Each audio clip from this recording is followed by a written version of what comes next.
Hi സുന്ദരീസ്, എൻ്റെ പേര് അശ്വതി. എല്ലാവർക്കും അസ്വി മലയാളത്തിലേക്ക് സ്വാഗതം. ഇന്നത്തെ വീഡിയോയിൽ നമ്മൾ വീട്ടിൽ വെച്ചിട്ട് തന്നെ എങ്ങനെ ഹെയർ സ്ട്രെയിറ്റ്നർ ഉപയോഗിച്ചിട്ട് മുടി സ്ട്രെയിറ്റനിങ് ചെയ്യാമെന്നുള്ളതാണ് കാണാൻ പോകുന്നത്. സോ നിങ്ങൾക്ക് എൻ്റെ മുടി കാണാം, അത്യാവശ്യം നല്ല ഫ്രിസിയാണ്, ഒരുപാട് ഇങ്ങനെ എന്താ പറയുക, ഒട്ടും ഹൈഡ്രേറ്റഡ് അല്ല, ഒട്ടും സിൽക്കി അല്ലാത്ത മുടിയാണ് എൻ്റെ. അപ്പോൾ അങ്ങനത്തെ മുടിയൊക്കെ നമ്മൾ ഹെയർ സ്ട്രെയിറ്റനിങ് ചെയ്യുകയാണെങ്കിൽ ഇങ്ങനെ ഇതുപോലെ കുറച്ചുകൂടി സ്മൂത്തായിട്ടും സിൽക്കി ആയിട്ടും കിടക്കും. പിന്നെ ഇതിന് നല്ല സ്ട്രെയിറ്റ് ലുക്കായിരിക്കും. അപ്പോൾ അതൊരു പ്രത്യേക ഭംഗിയാണ്. അതിന് വേണ്ടിയിട്ടാണ് നമ്മളിങ്ങനെ ചെയ്യണത്. സോ ഫസ്റ്റ് ഓഫ് ഓൾ നമുക്ക് വേണ്ടത്, മുടിയിൽ ജടയൊന്നും ഉണ്ടാവാൻ പാടില്ല. അതിനായിട്ട് ഞാനൊരു ഹെയർ സിറം ഉപയോഗിക്കുന്നുണ്ട്. ഞാനിവിടെ സ്ട്രീക്സിൻ്റെ ഹെയർ സിറമാണ് ഉപയോഗിക്കുന്നത്. സോ ബേസിക്കലി ഹെയർ സിറം എന്തിനാണെന്ന് വെച്ച് കഴിഞ്ഞാൽ നമ്മുടെ മുടിയിൽ ജടയൊക്കെ ഉണ്ടെങ്കിൽ അത് മാറ്റി കുറേ കൂടി സ്മൂത്ത് ആക്കാൻ സഹായിക്കും. അങ്ങനെയാകുമ്പോൾ നമ്മുടെ മുടി അത്ര പൊട്ടില്ല. നമ്മളിപ്പോൾ ജട ഉണ്ടെങ്കിൽ അതിലൂടെ നമ്മൾ ഒരു ചീപ്പ് വെച്ച് ചീകുകയാണെങ്കിൽ കൂടുതൽ മുടി പൊട്ടിപ്പോവാൻ ചാൻസ് ഉണ്ട്. അപ്പോൾ ഒരു ഹെയർ സിറം ഉപയോഗിച്ചിട്ട് ആദ്യം മുടിയിൽ മാത്രം, ഇത് ശ്രദ്ധിക്കേണ്ട കാര്യമാണ്, ഹെയർ സിറം ഒരിക്കലും നമ്മൾ സ്കാൽപ്പിൽ അപ്ലൈ ചെയ്യാൻ പാടില്ല. മുടിയിൽ മാത്രം അപ്ലൈ ചെയ്തതിന് ശേഷം നമ്മൾ ആദ്യം കയ്യിൽ വെച്ചിട്ട് ഹെയർ സിറം ഒന്ന് റബ്ബ് ചെയ്യുക. എന്നിട്ട് അത് മുടിയിൽ അപ്ലൈ ചെയ്തതിന് ശേഷം കോമ്പ് വെച്ചിട്ട് ഇങ്ങനെ കോമ്പ് ചെയ്ത് കൊടുക്കുമ്പോൾ കുറേ കൂടി ഈസി ആയിട്ട് മുടിയിലെ ജടയൊക്കെ നമുക്ക് ഇല്ലാണ്ടാക്കാൻ സഹായിക്കും. ഇനി നമ്മുടെ എല്ലാവർക്കും അറിയാവുന്ന കാര്യമാണ്, ഹെയർ സ്ട്രെയിറ്റ്നർ ഉപയോഗിക്കുമ്പോൾ മുടിക്ക് ഒരുപാട് ഡാമേജ് ഉണ്ടാവും. അത് കുറയ്ക്കാൻ അല്ലെങ്കിൽ ഇല്ലാണ്ടാക്കാൻ വേണ്ടിയിട്ട് നമ്മൾ ആദ്യം ഒരു ഹീറ്റ് പ്രൊട്ടക്റ്റിംഗ് സ്പ്രേ ഉപയോഗിക്കണം. ഞാൻ യൂഷ്വലി ഉപയോഗിക്കുക ടോണി ആൻഡ് ഗൈഡയാണ് ഉപയോഗിക്കാറ്. അത് കുറച്ച് എക്സ്പെൻസീവ് ആണ്. അങ്ങനെ പറ്റാത്തവർ വേണമെങ്കിൽ നമുക്ക് അലോവേറ ജെല്ല് വേണമെങ്കിൽ ഉപയോഗിക്കാം. ഹെയർ പ്രൊട്ടക്റ്റിംഗ് സ്പ്രേ ഉപയോഗിക്കാൻ പറ്റിയ അത്രയും നല്ലത്. ഇൻ കേസ് അതില്ലെങ്കിൽ അലോവേറ ജെൽ എടുത്തിട്ട് ഈ മുടി കംപ്ലീറ്റ്ലി ഇത് നമ്മൾ ഒന്ന് സ്പ്രേ ചെയ്ത് കൊടുക്കുക. ഹെയർ സിറ്റിംഗ് സ്പ്രേ ആണെങ്കിൽ, അല്ലെങ്കിൽ അലോവേറ ജെല്ലാണെങ്കിൽ കംപ്ലീറ്റ്ലി ഒന്ന് അപ്ലൈ ചെയ്ത് കൊടുക്കാം. ഞാനിവിടെ ഉപയോഗിക്കുന്ന സ്ട്രെയിറ്റ്നർ ഫിലിപ്സിൻ്റെ സ്ട്രെയിറ്റ് എസെൻഷ്യലാണ്. ഇത് ഞാനൊരു 2 വർഷം മുമ്പ് മേടിച്ചതാണ്. ഇപ്പോൾ ഇത് അവൈലബിൾ ആണോ എന്ന് എനിക്കറിയില്ല. ഞാൻ 2-3 സൈറ്റിൽ ഇത് കണ്ടു. അപ്പോൾ ഇത് സാധാരണ ബേസിക് ഹെയർ സ്ട്രെയിറ്റ്നറാണ്. ഇതിലൊരു ഓൺ ആൻഡ് ഓഫ് ബട്ടൺ ഉണ്ട്. പിന്നെ ഇതുപോലെ തിരിക്കാൻ പറ്റുന്ന കോഡാണ്. അത് നമുക്ക് കുറച്ചും കൂടി എളുപ്പത്തിൽ പ്ലഗിൽ കുത്തിക്കഴിഞ്ഞാൽ നമുക്ക് കൈ നീക്കണതിനനുസരിച്ച് ഇത് നീക്കോളും. അതും കുറച്ച് നല്ലതാണ്. ഇനി നമുക്ക് മുടി പാർട്ട് ചെയ്തതിന് ശേഷം ഇതേപോലെ പാർട്ട് ചെയ്ത് വെക്കുക. ഒരു ചെറിയൊരു സെക്ഷൻ എടുത്തതിന് ശേഷം അതിൽ നിന്നൊരു കുഞ്ഞ് സെക്ഷൻ എടുക്കുക. എന്നിട്ട് സ്ട്രെയിറ്റ്നർ ഉപയോഗിച്ചിട്ട് ഇതിലൂടെ ഇങ്ങനെ നന്നായിട്ട് വലിച്ചെടുക്കുക. ഇനി വേറൊരു വഴി എന്താണെന്ന് വെച്ച് കഴിഞ്ഞാൽ, ഇതേപോലെ ഒരു കോമ്പ് വയ്ക്കുക. കോമ്പ് വെച്ചതിന് ശേഷം കോമ്പ് മുന്നോട്ട് വലിക്കുന്ന അതേ സ്പീഡിൽ തന്നെ സ്ട്രെയിറ്റ്നറും ഇതേപോലെ വെച്ച് സ്ട്രെയിറ്റ്ൻ ചെയ്തെടുക്കുക. സോ ഏതാ നിങ്ങൾക്ക് കംഫർട്ടബിൾ ആയിട്ടുള്ളതെന്ന് വെച്ച് കഴിഞ്ഞാൽ ആ മെത്തേഡ് നമുക്ക് ട്രൈ ചെയ്യാം. എനിക്ക് നല്ല നീളമുള്ള മുടിയുള്ള ആൾക്കാർക്ക് ഇതേപോലെ കോമ്പ് വെച്ചിട്ട് വലിച്ചെടുക്കുമ്പോൾ കുറച്ച് പ്രയാസമാണ്. പക്ഷേ ഇടയിലൊന്നും ജടയില്ലാണ്ട് കിട്ടും. അപ്പോൾ അതൊരു ബെനിഫിഷ്യലാണ്. ഇൻ കേസ് ഇടയിൽ ജടയുണ്ടെങ്കിൽ സ്ട്രെയിറ്റൻ ചെയ്യുമ്പോൾ അത്ര ഭംഗി കിട്ടിയെന്ന് വരില്ല. അതുകൊണ്ടും അത് കൂടാണ്ട് സ്ട്രെയിറ്റനിങ്ങിന് നല്ലൊരു എഫക്റ്റ് കിട്ടാൻ വേണ്ടിയിട്ടാണ് നമ്മൾ കോമ്പ് വെച്ച് ചെയ്യണത്. സോ എപ്പോഴും ബെറ്റർ എങ്ങനെയാണെന്ന് വെച്ച് കഴിഞ്ഞാൽ, ഏറ്റവും ചെറിയ സെക്ഷൻ എടുത്തിട്ട് സ്ട്രെയിറ്റ്നർ വെച്ചിട്ട് വലിച്ചെടുക്കുകയാണെങ്കിൽ അത്രയും നമുക്ക് ഫിനിഷ് കിട്ടും നന്നായിട്ട്. അതല്ല നമ്മൾ തിക്കായിട്ടുള്ള സെക്ഷൻ എടുക്കുകയാണെങ്കിൽ എന്താ ചെയ്യേണ്ടതെന്ന് വെച്ച് കഴിഞ്ഞാൽ, ചെയ്യേണ്ടി വരാമെന്ന് വെച്ച് കഴിഞ്ഞാൽ നമുക്ക് 2-3 തവണ സ്ട്രെയിറ്റ്നർ ഇങ്ങനെ വെച്ച് കൊടുക്കേണ്ടി വരും. അപ്പോൾ ഓരോ തവണ നമ്മൾ എക്സ്ട്രാ സ്ട്രെയിറ്റ്നർ വെച്ചിട്ട് സ്ട്രെയിറ്റൻ ചെയ്യുമ്പോൾ എങ്ങനെയാണെന്ന് വെച്ച് കഴിഞ്ഞാൽ മുടിക്ക് കൂടുതൽ ഹാംഫുള്ളാണ്. അപ്പോൾ അതുകൊണ്ട് എപ്പോഴും ബെറ്റർ എങ്ങനെയാണെന്ന് വെച്ച് കഴിഞ്ഞാൽ, സമയം ഉണ്ടെങ്കിൽ കുഞ്ഞു സെക്ഷൻ എടുത്തിട്ട് ഓരോ തവണ സ്ട്രെയിറ്റ്നർ വെച്ചിട്ട് ഒറ്റ തവണ വലിച്ചെടുക്കുകയാണെങ്കിൽ അപ്പോൾ അത്രയും ഡാമേജ് കുറയുന്നതാണ് ഞാൻ പറയാൻ ഉദ്ദേശിച്ചത്. പക്ഷെ ചിലരുടെ മുടി ഭയങ്കര ഭയങ്കര ചുരുളിച്ചുള്ളതായിരിക്കും. അപ്പോൾ 2-3 തവണ മീതെ സ്ട്രെയിറ്റനിങ് ചെയ്യേണ്ടി വരും.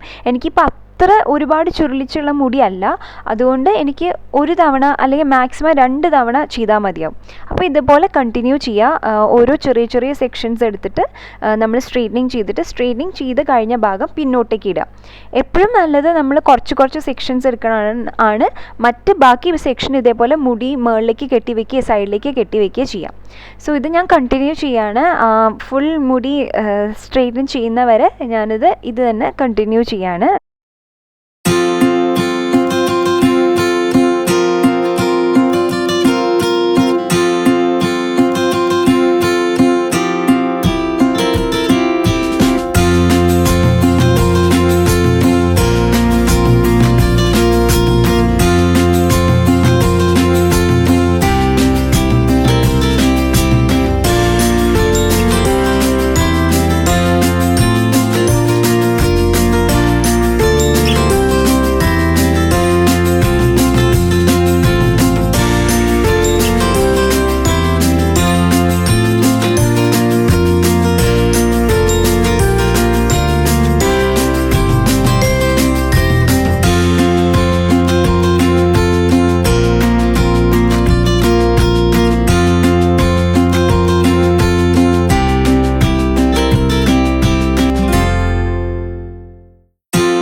മുടി കംപ്ലീറ്റ്ലി സ്ട്രെയിറ്റനിങ് ചെയ്തെടുത്തതിന് ശേഷം എഗെയിൻ നമുക്കൊരു ബെറ്റർ ഫിനിഷിന് വേണ്ടിയിട്ട് എല്ലാം, അതായത് കുറച്ചും കൂടി വലിയ വലിയ ചങ്ക്സ് ഓഫ് ഹെയർ, ഒരു വലിയ വലിയ സെക്ഷൻ ഓഫ് ഹെയർ എടുത്തിട്ട് ഒന്നും കൂടി അതിൻ്റെ മീതെ കൂടെ സ്ട്രെയിറ്റനിങ് ചെയ്തെടുക്കാവുന്നതേ ഉള്ളൂ. അപ്പോൾ കുറച്ചും കൂടി ഫിനിഷിന് വേണ്ടിയിട്ടാണ്.